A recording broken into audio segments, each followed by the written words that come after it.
Record. Ba-da-ba-ba-ya. I'm loving it. He's loving it. He's loving it. Here at the Bench to Mike Podcast. Feels like forever since we recorded an episode, but it's only been a week.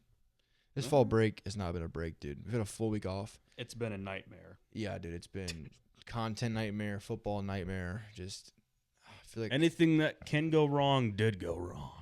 Yeah, it's been a rough week for CF3, to be honest, guys. A rough week for CF3. Here at the Bench to Mike Studios in the dorm room of Bluffton University.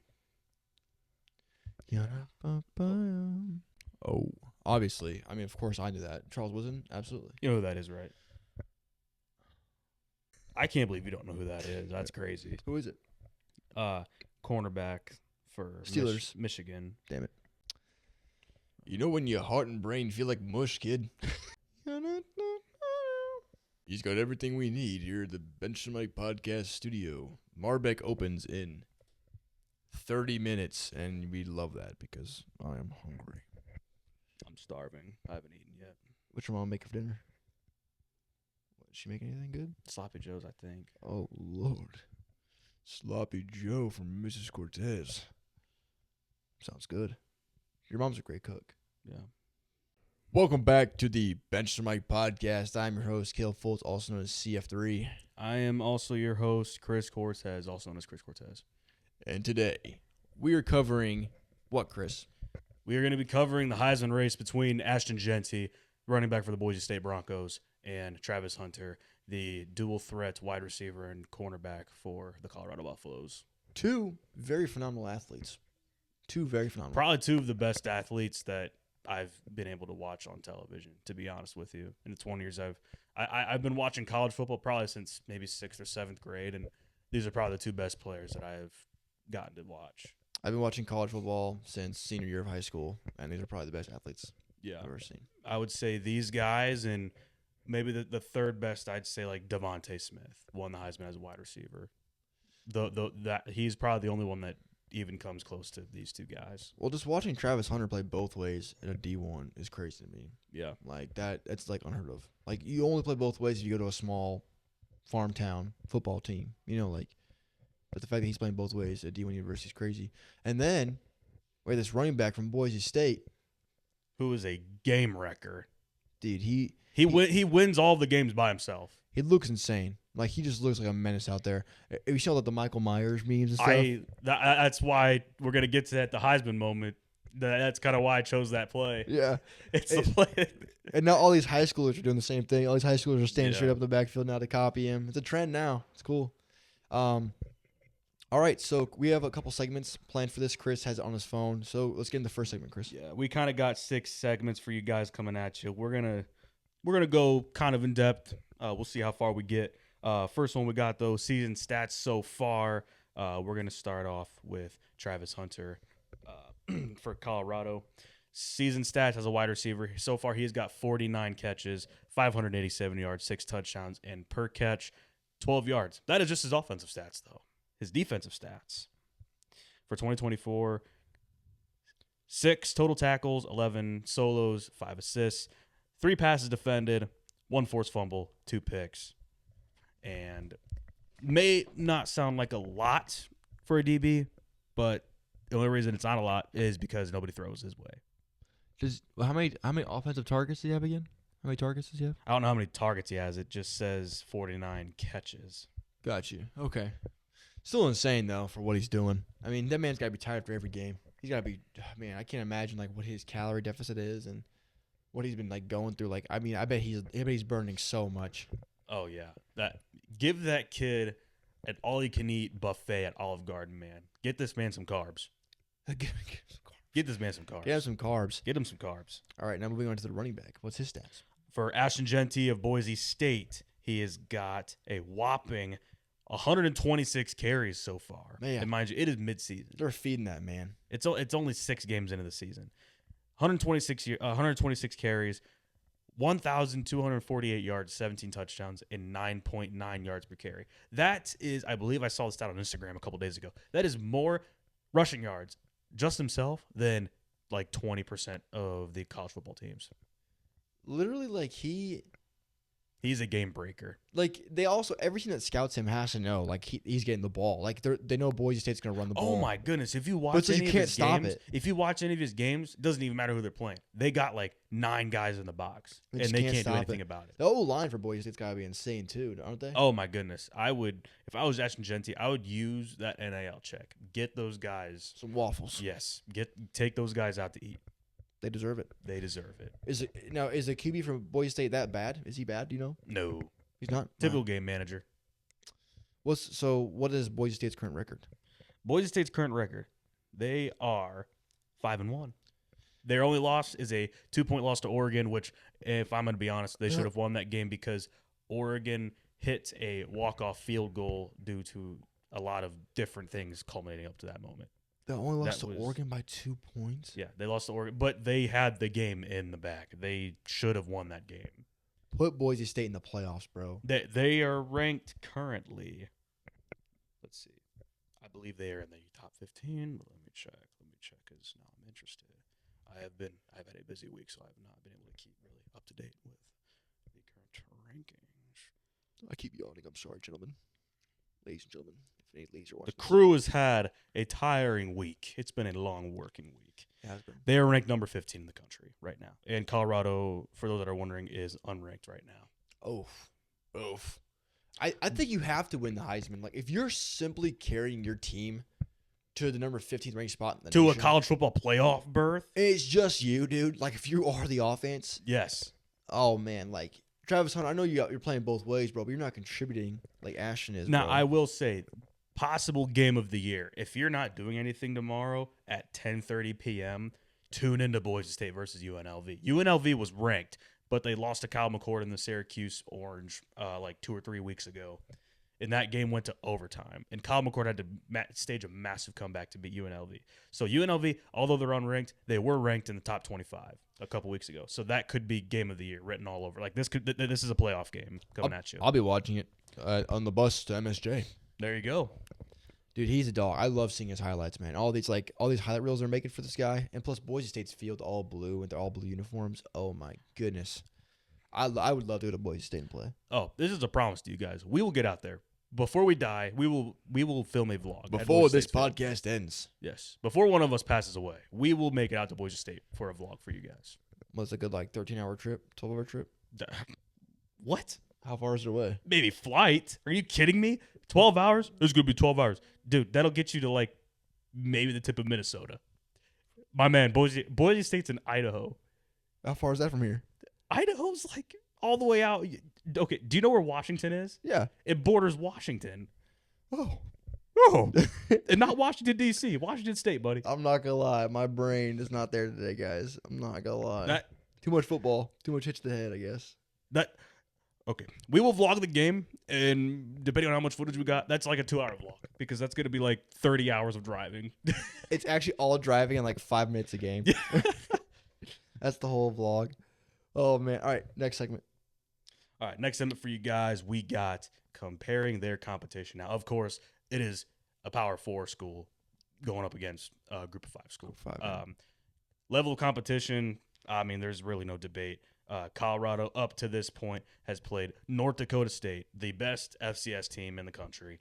Nebraska, who has a rising star in Dylan Raiola, which a lot of people are dubbing as the next Patrick Mahomes because he looks exactly like him. I don't know if you've seen that on Instagram or not. Yeah. Just like him. Colorado State, rivalry game, good win. Colorado State's pretty solid Group of 5 team. I think Boise State's playing them too. Then Baylor, they beat them. Then they beat kind of underperforming UCF team. Then they lost to a ranked playoff contending Kansas State by 3 points last weekend. So right now they are sitting at 4-2, which they're not out of the playoffs yet because you get an automatic bid if you win your conference. So Colorado, they may be unranked, so they may look dead in the water, but they're not. They're not out of it yet. And let's see, Boise State. They have beat Georgia Southern, lost to Oregon. Excuse me, they lost to Oregon by 3. Sorry, I said by 2. Lied. But yeah, they lost by a walk-off field goal. Shouldn't even have happened. They had that game in the bag. That is, I know a lot of college football experts actually count that as a win for Boise State. Played Portland State, beat them. Washington State blew them out. Utah State blew them out. Hawaii blew them out. They have had one game within 10 points, and it was the Oregon game. Every other game, they have blown out their competition. I'm sorry, dude. It just, my goodness. Now, games to come though. Boise State has left on the schedule. UNLV, like I said, that has game of the year written all over it. Like I have a 3:30 a.m. wake up call for my hospital job. Mm. I'm gonna be going in like a zombie. I am not missing that game. I am not missing that. I am not missing UNLV versus Boise State. I'm not missing it. San Diego State, then Nevada, San Jose State, Wyoming, and Oregon State. Possible tough games, I would say ahead. Definitely UNLV. Like I said, game of the year written all over it. Wyoming and Oregon State also could be tough teams too. Oregon State was on the cusp of possibly contending for a Pac-12 championship last year. In San Jose State, that is an away game. San Jose State, they're not particularly great this year, but they have been in a lot of close games. So that is their upcoming schedule. For Colorado, we got upcoming Arizona, Cincinnati, home. It is home against Cincinnati. Excuse me, I thought I said away. I was like, wow, I might actually just call up Kendra and be like, hey, I'm coming to Cincinnati that weekend. Okay. But at Arizona with Cincinnati, at Texas Tech with Utah, at Kansas, and then with Oklahoma State. So I know they're not dead yet, but guys, I don't think Colorado's gonna even be competing for not a Pac-12, a Big 12 championship. And it's also crazy too. You even see like Shedeur Sanders being like ranked as #1 QB in college football or whatever, but it's like they aren't doing really anything crazy, you know. I haven't. Now I'll be honest. I have not watched a single Colorado game, so I don't know who to put the blame on for this. But Prime's this is his second year of coaching. So I would say, I mean, right now he's got 4 wins. Last year he went like 4. Okay, so there's improvement there. Yeah, there is. So I would say Colorado was bad. They were bad. So, no, you can't expect him to go undefeated within 2 to 3 years. It's going to take some time. But progress is progress, I guess. But that's kind of the layout of their current up-to-date schedule and then their future schedule. I'm not gonna lie though. I think if Boise State beats UNLV, they're not losing another game. Oh no, I think if they and it's at UNLV too. And I think if they stay healthy, if Ashton can stay healthy. Yeah, I think if you know what, and I think if Boise State wins out and makes the playoff, I know this is skipping ahead, but I think Jeanty's got it locked up. I think he wins the Heisman if Boise State makes the playoffs. Oh yeah, because as far as I'm concerned, as of right now, he has video game like numbers, dude. Yeah. I mean, but I'm pretty sure the Heisman is a regular season award. Like, I don't think they take in postseason success. Gotcha. Well, I mean, he's already having insane success right now. Next segment we got. Hang on. Wait, my question is though, how did he do against Oregon? Like, did he run all over Oregon's defense? Oh my goodness, yes. Because that proves it right there. He did. Oh my goodness, that was like Power Four. That was like one of his best games. Well, there you go. He did it against a power. I know he plays for Group of 5, but if he did it against a Power 4, obviously it shows that he's a dog. And not just a Power 4, a team that is #2 in the country. Yeah, and they just beat Ohio State this past weekend. Exactly. And if he was tearing them up, let's see. I'll pull up the stats. Jeanty, 25 carries, 192 yards, 7.7 yards per carry, 3 touchdowns, and his longest carry was 70 yards. Tore those boys up. I have no doubt that if he was in the Power 4 right now, he would be having the same amount of success. Insane. Dog. Animal. Comparing future competition. History of Heisman winners, though. I just actually saw this a couple minutes ago. It's actually pretty shocking.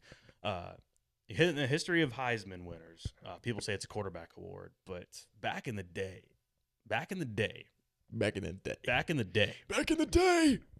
there was no such thing as a forward pass. We were giving it to the big boys in the backfield. The Heisman has been won by 45 different running backs. Oh, Lord. Well, 44, I guess, because Archer Griffin won it twice. Oh, Lord. Yeah, for Ohio State.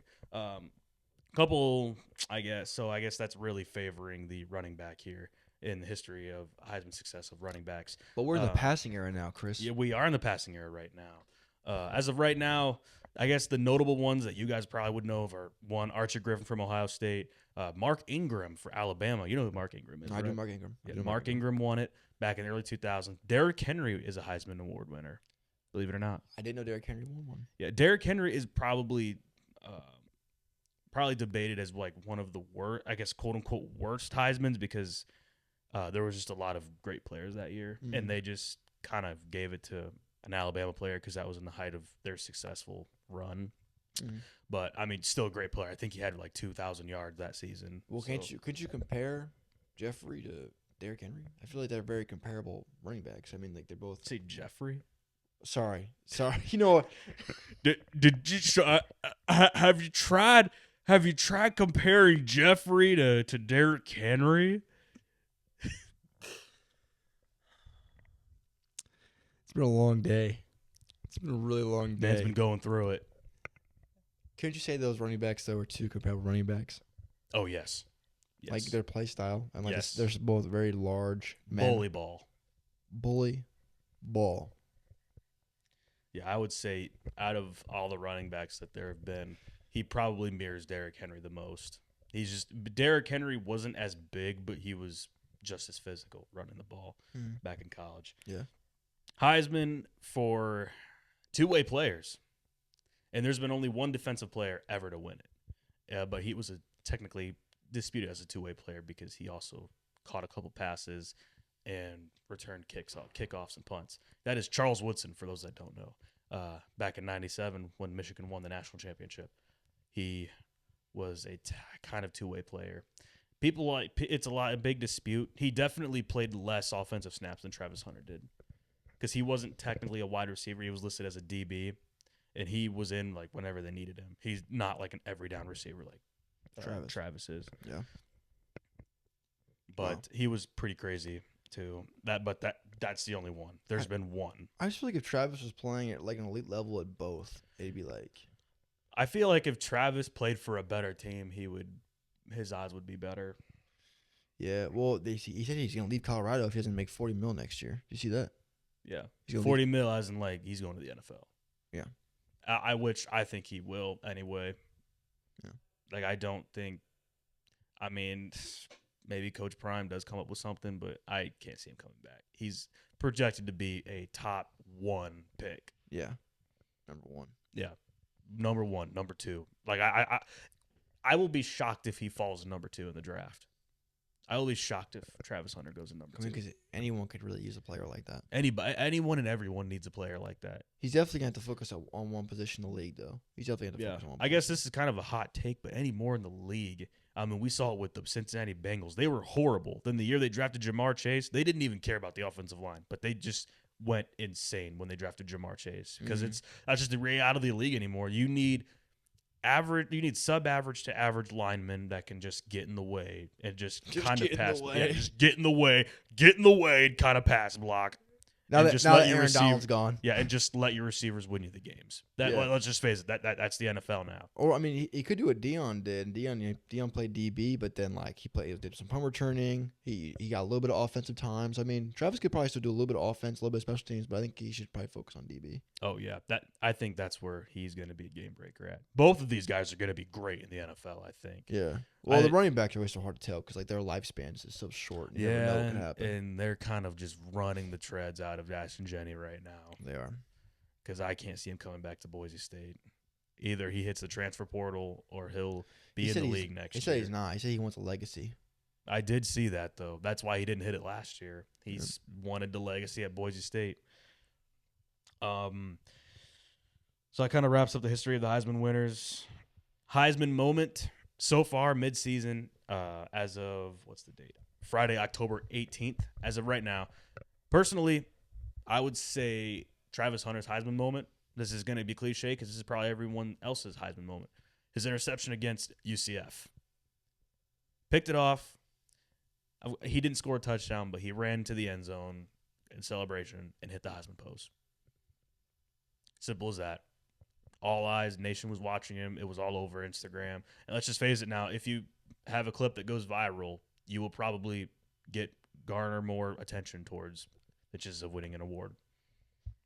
And that play was trending for a week, maybe 2 or 3 weeks.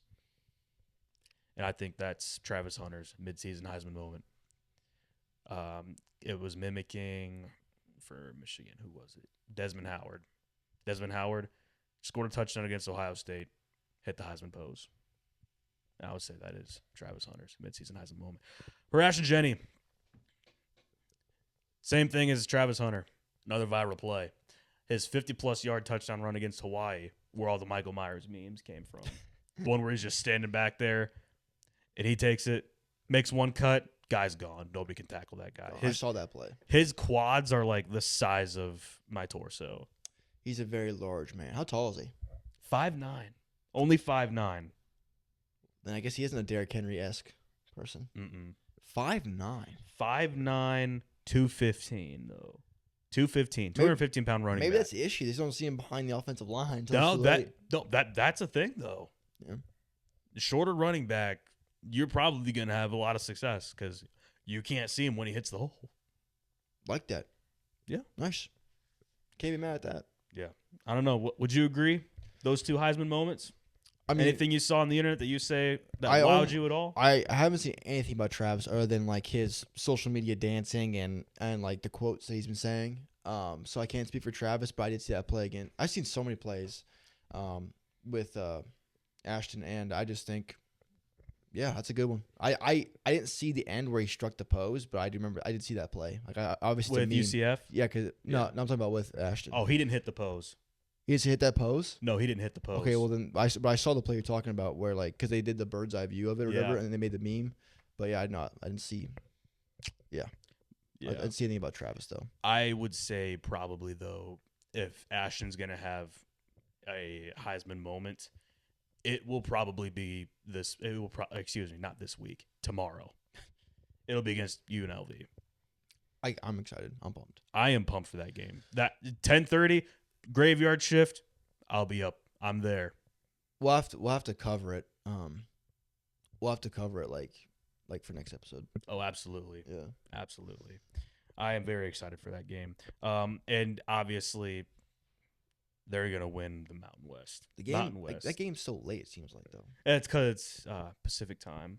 Oh, gotcha. It's in Nevada, and Nevada's 3 hours behind us. So as of right now, it is.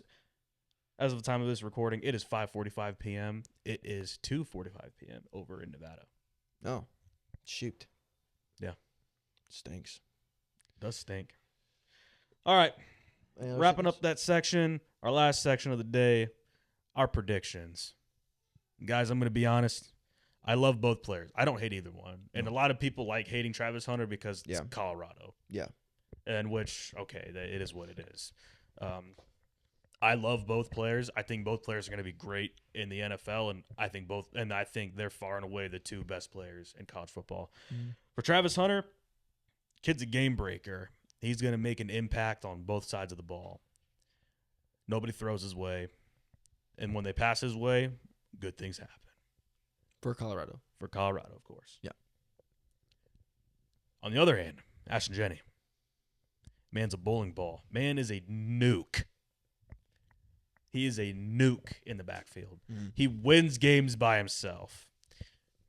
Makes opponents fear him. Makes opponents scout the heck out of him.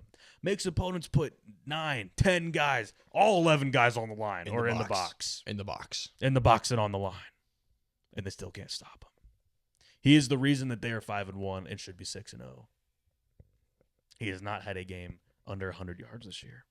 I mean, yeah, he gets the ball 30 times a game. Every play. Yeah. Every play. I'm glad he's not no Najee Harris because that guy gets 30 carries and does 70 yards. Yeah, like 2 yards a carry. Yeah.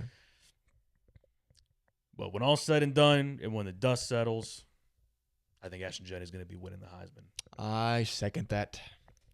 Go ahead. Yep. I love what you said, and I absolutely agree. So I second that. Especially if Boise State's in the playoff. If Boise State wins out in the Mountain West and they are in the playoffs, there's no doubt about it. Ashton Jeanty will dominate the Heisman board. What if Boise State wins the Natty? What if they just? I'm a Boise State fan. I'll be rooting for Boise State in the playoffs for sure. Yeah. If they win the Natty, I'm a Boise State fan. They're going to be my favorite team. From now on? From now, yes. I am a Boise State fan from now. Because of one running back? Because of one running back. You're worse than the bandwagon I was last year for Colorado. Truthfully. That's okay with me. How I sleep at night, knowing that I'm a bandwagon. Don't you have a Boise State shirt? Do you have one? Do you I have wish I did. I'm going to be getting one. I'm gonna get me a hoodie with just him on it. I'm going to get a DH Gate Ashton Jeanty jersey. $20. Shipped it in from China. Oh yeah. It's good. It's not even going to be. It's gonna be not even going to be spelled right. It's going to be like Genty, Genty, like Genty. It's actually Jentee. It's not gonna say Boise State. It's gonna say Ashton. On the front. It's just going to say Bose. like the headphones brand. Oh man, that's funny. Was that all we got then? That's all we got for today. That's all we got for this episode, guys. We just wanted to cover that. Not too much going on in terms of our game experiences because we haven't really gone to anything the last 2 weeks. Yeah, it's kind of our break time, I guess. I'm busy with my middle of my season and stuff. Yeah. So first place. Yes. For now. And forever. Dude, if we beat MSJ, we're not losing anybody. Like and I think we have a good chance. Watching film, I think we have a good chance. It's his biggest game of the weekend, by the way. That's why he's like this. This drops at 7 in the morning, and you guys have time to see this. So if you guys watch this before 1:30 or noon, we have a game. Or 1. I think it's at 1, not noon. It's at 1. Bluffton versus MSJ. Tune in. Free live stream. Go. Let's look up Bluffton or MSJ. The video should be there. Yeah. Highly recommend. I'll be holding. So support your boy CF3. Support his university. But that's all we got for you guys. Appreciate you boys watching. Chris, close us out. Whenever you're watching this and wherever you're watching it, have a good morning, noon, afternoon, and night. Good. God bless you guys. Stay smart, stay safe, and take care. We'll catch you boys in the next one. Peace.